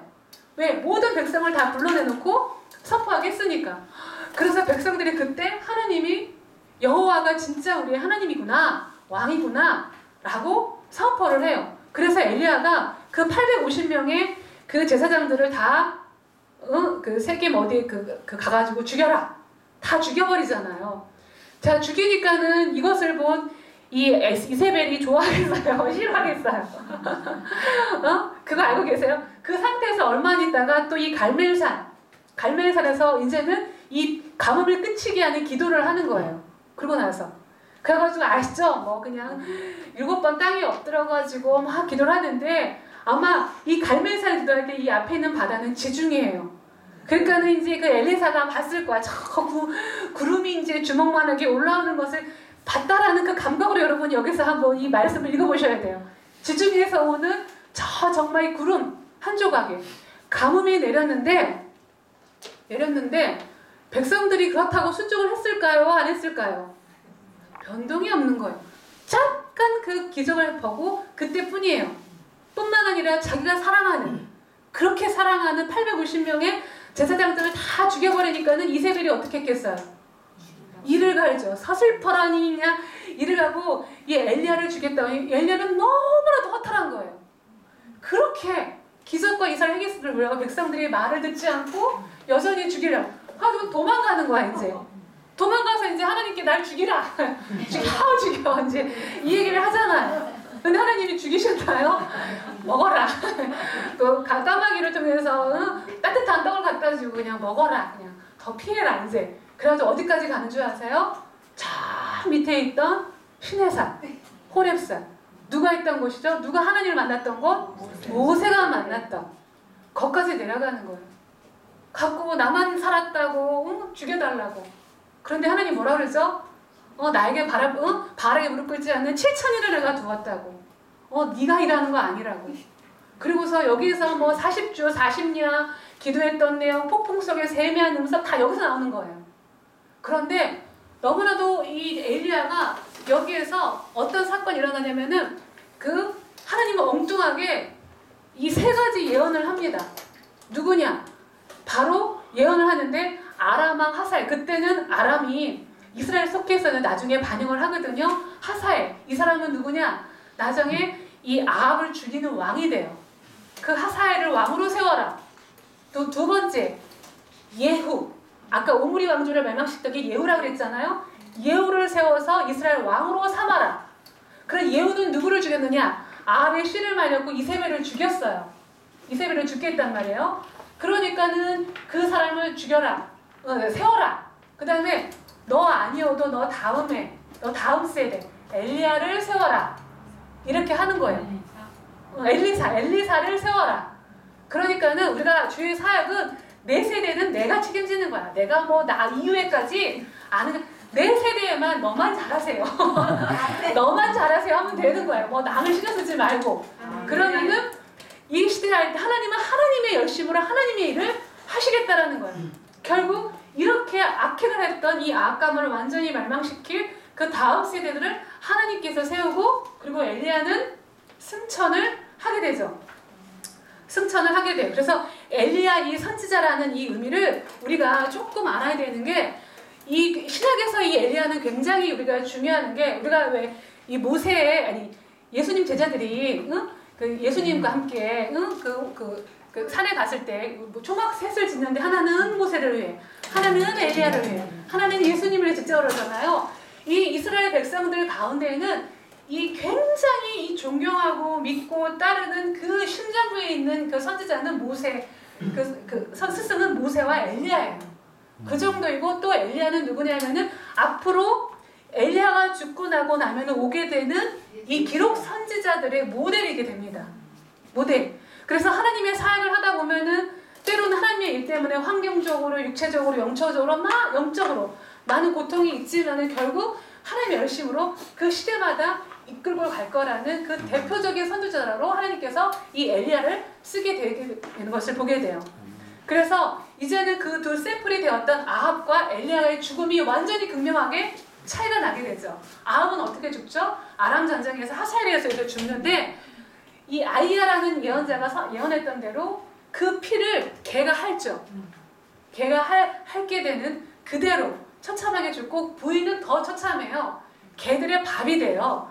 그래서 나중에 이 예후 왕조가 그래도 왕이었는데 무덤을 해주자 했더니 가서 보니까 뼈하고 손하고 발만 남았대요. 그러니까 얼마나 잔혹하게 심판을, 아무리 그 세상 나라가 그렇게 하나님을 반역하고 대적하고 타락을 해도 하나님께서 어떻게 심판하는지를 보여주는 샘플이 바로 이 아합의 이 죽음이고, 그런데 엘리야는 어떻게 되죠? 어떻게 죽죠? 그냥 육신에 죽지 않고 승천을 하잖아요. 병거, 불병거와 이 불수레와 이 병거를 타고 하늘에 올라가요. 승천을 합니다. 여러분 여기서 알아야 되는 게 승천을 할 때 승천을 하면서 보니까는 많은 사람들이 엘리야의 시체를 찾으려고 했어요. 근데 엘리사는 찾지 말라고 해요. 여기에서 이 이스라엘 백성들 가운데는 엘리야가 언젠가는 재림을 하겠구나. 언젠가는 왜 시체도 없었으니까. 그런 의식이 어디까지 가는 줄 아세요? 예수님 시대까지 가요. 그래서 세례 요한을 보고서 뭐라 그랬죠? 네가 엘리야냐? 그런 말을 하잖아요. 그럴 때 예수님이 뭐라 그러죠? 내가 마지막 말라기 4장 5절에 나면은 주의 크고 두려운 날이 오기 전에 내가 주의 날이 오기 이전에 주의 영을 가진 그 제사장, 그 선지자 엘리야를 보내겠다. 그 엘리야 심장을 가진 자가 누구라고요? 세례 요한이요. 세례 요한으로 오게 되는 그 샘플이 되었다라는 것을 보게 되죠. 그래서 이러한 것으로 하나님은 이걸로 끝나지 않아요. 비록 엘리야는 승천했지만 누가 남았어요? 엘리야 영감의 갑절을 얻은 엘리사는 있는 거예요. 이 하나님의 나라는 이렇게 하나님의 사람을 통해서 명맥이 이어져 가는 것을 보게 되죠. 그래서 엘리사가 데뷔해서 여러 개 내내 이제 사역을 하는 것을 여러분이 읽다 보면은 알게 될 거고, 나머지는 짧게 왕들이 끝나는 것을 보게 됩니다. 그럼 여기에서 이제 알아야 되는 게 요엘, 오바댜, 호세, 아모스, 잠깐 이것을 설명하고 가겠습니다. 자, 여호람 때가 어떤 때였다고 그랬죠? 여호람 왕과 아달랴 여왕이 있었을 때예요. 이럴 때 얼마나 그 바알과 아세사라를 지었을 때 요엘 선지자와 오바댜의 그 예언이 그거에 대한 징계겠죠. 그거에 대한 징계로 우리가 읽어야 되겠죠. 그렇죠? 아달랴가 지금 막 완전히 그 바알과 아세라가 있으니 얼마나 남유다가 타락했겠어요. 그러면 그거에 대한 징계예요. 아니나 다를까 여기에 있었던 에돔 땅이 사실은 이스라엘 땅이었거든요. 그랬는데 에돔이 반역을 하게 돼요. 반역을 하게 되어서 이스라엘 남유다가 굉장히 그 곤욕을 치르게 됩니다. 그래서 이 오바댜는 그 에돔을 향해서도 하나님 나라는 영원하다, 이 선포하는 내용들이 바로 오바댜와 요엘서의 내용이 있습니다. 그래서 그 감각을 가지고 요엘서와 오바댜를 읽으면 쉽겠죠. 그쵸? 그 다음에 여로보암 2세 때는 뭐냐면, 여로보암 2세는 41년을 치적을 했는데 성경에는 물론 짧게 나와요. 그런데 여로보암 2세 때는 굉장히 부강했지만은 아주 그 기득권 세력들이 백성들의 노역과 이 재물과 이런 것을 갈취해가지고 흥청망청 쓰면서 굉장히 도덕적으로도 해태하고 영적으로도 타락했던 아주 여로보암 그 1세, 아들은 아닙니다. 여로보암 1세 못지않은, 아합 못지않은 굉장히 악한 왕이었어요. 바알과 아세라가 여전히 국교화가 되었던 악한 왕이었단 말이죠. 그럴 때 그 썼던 선지자가 호세아 아모스를 우리가 알고 있어야 돼요. 호세아 아모스가, 그러니까 우리가 호세아에서 보면 알잖아요. 음녀 고멜과 결혼을 하잖아요. 마치 그것은 행동 예언을 한 거예요. 몸으로 행동을 실천을 한 거죠. 한마디로 예언이 하는데, 마치 이 정말 이 타락한 그 굉장히 그 음란한 음녀였던 이 고멜과 같이 이스라엘 백성이 하나님을 떠나서 우상을 숭배해서 음란했던 그것을 대표 예언했던 이 호세아 선지자가 그런 내용으로 했다라는 감각으로 호세아서를 읽으면 되겠죠. 그 다음에 아모스도 마찬가지예요. 동일하게 그 북이스라엘의 그 도덕적인 이런 타락한 것들을 경고하는 책으로 쓰여졌던 책이에요. 그래서 요엘서와 오바댜, 호세아, 아모스는 국내 선지자로 쓰여요. 그런데 여기서 하나 알아야 될 게, 여러분은 요나를 알아야 돼요. 이것은 마지막으로 중요한 부분이라 하겠습니다. 자, 요나가 여러분이 알고 있던 것처럼 어느 나라에 가라고 하나님께서 선포를 하죠? 우리가 요나를 아까 창세기부터 흘러오는 하나님 나라의 관점이 머리에 있지 않으면 요나서가 이해가 안 가요. 저는 항상 그랬어요. 요나가 너무 인간적으로 이해가 됐어요. 아시아리아가 결국 니느웨는 아수르, 이 북이스라엘 멸망, 몇십 년 뒤에 북이스라엘 멸망시킨 왕이에요. 몇백 년 뒤에. 그 나라란 말이에요. 그리고 얼마나 이스라엘을 잔혹하게 괴롭혔던 나라인지 몰라요. 한번 전쟁에서 그러면은 이 포로들을 이 혀를 깨가지고 가고 쇠사슬로 끌고 가고 옷 다 벗기고 왕들도 다 벗겨놓고 끌고 가는. 그러니 이스라엘 백성들은 처절하게 일을 갔던 민족이 저 아수르란 말이에요. 근데 거기 가서 복음을 증거하라고 그러는데 하나님이 오히려 가만히 요단서를 보면은 뭐 하나 칭찬하는 게 없고 책망만 하고 야단만 맞는 것만 보이잖아요. 근데 이게 하나님의 나라의 의미를 모르면, 나라라는 이 창세기부터 나왔던 걸 모르면 요나서가 이해가 안 가요. 근데 아까 이스라엘 존재 얘기가 뭐라 그랬죠? 너희를 복주는 목적은 너희를 통해서 열방에게 복음을 증거해서 하나님의 전 세계가 하나님의 나라에 속했던 걸 선포하라고 하는 것이 이스라엘의 존재의 목적이에요. 그런데 창세기부터 지금 열왕기까지 왔을 때까지 이스라엘이 사명을 감당했어요? 못했어요? 안 했죠. 못할 뿐만 아니라 타락했고, 자기 나라도 자기도 건사를 못할 뿐만 아니라 이제는 열방으로 나가기는커녕 열방이 도리어 침략을 당할 위기에 있는, 거의 갔다 이거죠. 그런 가운데서 하나님께서 얼마나 이 복음을 하는데, 그러니까 요나야 가라 했는데 요나가 어떻게 했는지 아십니까? 다시스가 어딘지 아세요? 지금 여기가 지금 니느웨, 티그리스강 이쪽에 있는 아수르 제국이거든요. 여기로 조금만 올라가면 가면 돼요. 그런데 피해서 그리스를 지나 여기가 지금 이탈리아를 지나 저기 스페인 거기까지 도망을 간 거예요. 다시스를 향해서. 그러니 이 요나의 마음을 한번 생각해 보세요. 이 마음이 사실은 이스라엘의 부르심에 받은 이 정체성을 잃어버린 이스라엘 민족의 어떤 대표적인 마음 상태예요. 저게.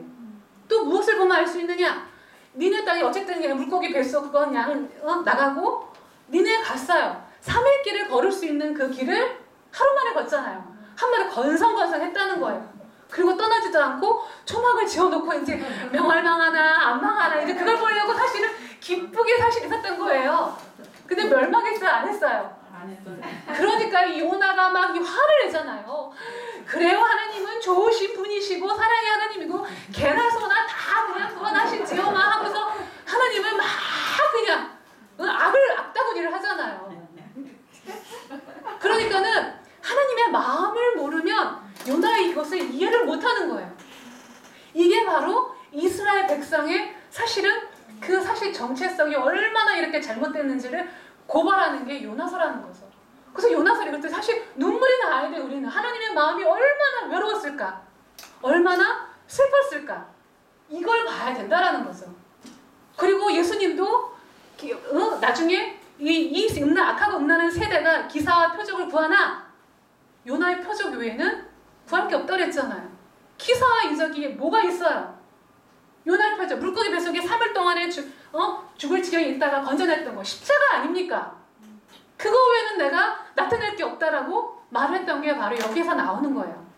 그래서 우리가 요나서를 읽고 나가는 것으로 여기서 성경이 여기까지 끝나고 다음 주에는 열왕기 하에서 이 꼬리 부분, 이 남유다. 그래서 에레미야, 이사야가 등장하면서 어떻게 이것을 끌고 가는지를 우리가 보고 나가겠습니다. 이 마무리 글을 읽고 싶지만 여러분이 그냥 각자 읽어보시고 그걸 보시고 저기 읽어보세요. 꼭 이게 되게 중요한 내용이었는데 꼭 읽어보십시오. 이렇게 하고 한 번 더 이 오늘 했던 내용들을 다시 한 번 열왕기 상하 보니까 어때요? 쉬워요? 어려워요? 쉬워요. 쉽죠? 그렇죠. 그리고 이 선지서가 이제는 그렇게 어려웠던 이 예언서가 쉽게 뚫릴 것 같죠? 그런 시대적인 배경 가운데 예언서를 읽게 되면 다 열린다라는 거죠. 자, 기도하겠습니다. 하나님 아버지 감사합니다. 정말 우리가 요나와 같은 자입니다. 정말 하나님의 이 부르심을 깨닫지 못하고 오직 나만 살겠다고 할 때 하나님께서 어떠한 심판과 어떠한 또 하나님의 그 아픔으로 결국은 구원을 하시겠지만 그 하나님의 그 아픈 마음들이 이제 정말 우리가 이 성경을 내내 읽을 때 단지 내 몸 밖에 있는 일이 아니라 나의 것으로 나의 이 아버지 그 마음의 상태로 인식을 하고 우리가 회개하고 정말 때를 얻든지 못 얻든지 복음을 증거할 수 있는 저희들이 될 수 있도록 축복하여 주시옵소서. 주님만을 의지하고 정말 우리가 엘리야와 같이 엘리사와 같이 또 하나님께 부르셨던 하나님의 대표했던 이 선지자와 같은 그 역할을 이 시대 가운데 감당할 수 있는 저희들이 될 수 있도록 축복하여 주시옵소서. 감사합니다. 예수님의 이름으로 기도하였습니다. 아멘.